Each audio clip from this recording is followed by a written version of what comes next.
और जब वह मुझे स्मरण करता है तो उसके लिए मैं फिर पुनः मैं ही हो जाता हूँ, और उससे उसके लिए, उसके शत्रु के लिए मैं काल बन जाता हूँ। क्यों कि वह मेरा परम प्रिय है।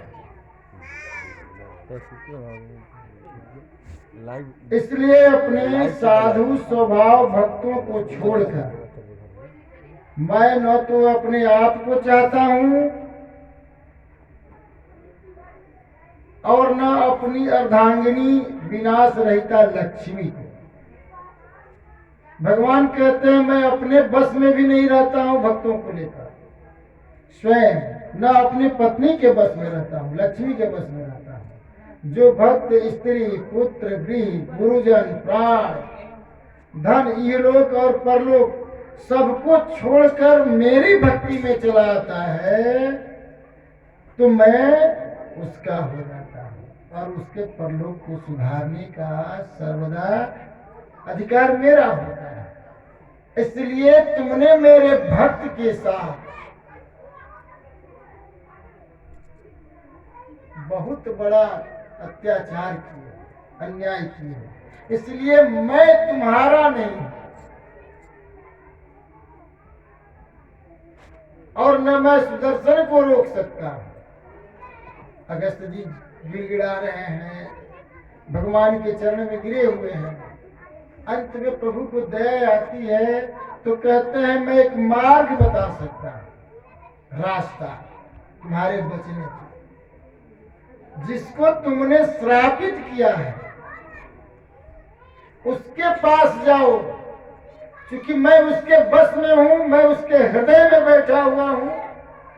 अगर उसकी इच्छा होती है और वह चाहता है तुम उसके शरण में जाओ, उसके पैर पर गिरो। वह क्षत्रिय थे, यह ब्राह्मण थे, पर देखिए कितनी बड़ी बात है कि आप गलत हैं इसलिए आप कुछ भी नहीं हैं। आप बहुत बड़े ऋषि हैं पर कुछ भी नहीं है। मेरा भक्त सर्वश्रेष्ठ है और प्रिय है, इसलिए तुम उस भक्त के पास जाओ। अगर भक्त चाहेगा तुम्हें क्षमा कर देगा तो वह सुदर्शन चक्र को रोक सकता है। यह क्यों कि यह चक्र सुदर्शन तो मैं उसको दे दिया हूं। चक्र सुदर्शन उसकी रखवाली करता है तो वह तो उसके बस में है, तो मैं कैसे चक्र सुदर्शन को रोक सकता हूं। इसलिए आप उनके पास जाए। फिर राजा अम्बरीश के पास दुर्वासा ऋषि बैकुंठ से आते हैं दौड़े दौड़े, आकर उनको उनके पास उनके शरण में जाना चाहते हैं, गिरना चाहते हैं। पर राजा तो नीतिमान है, जो भगवान के भक्त है उसमें नीति की कमी थोड़े है। वह तो नीतिज्ञ है, धर्म से जुड़े हुए हैं, धार्मिक विचार है।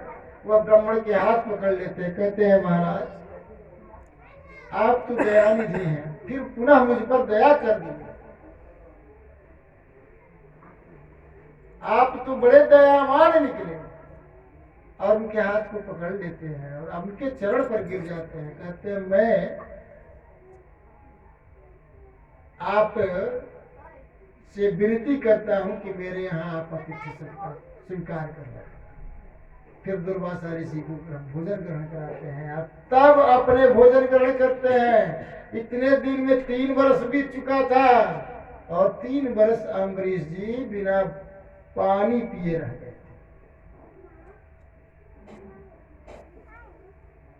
यह भगवान के भक्त के लिए भगवान इतना प्रेम करते हैं।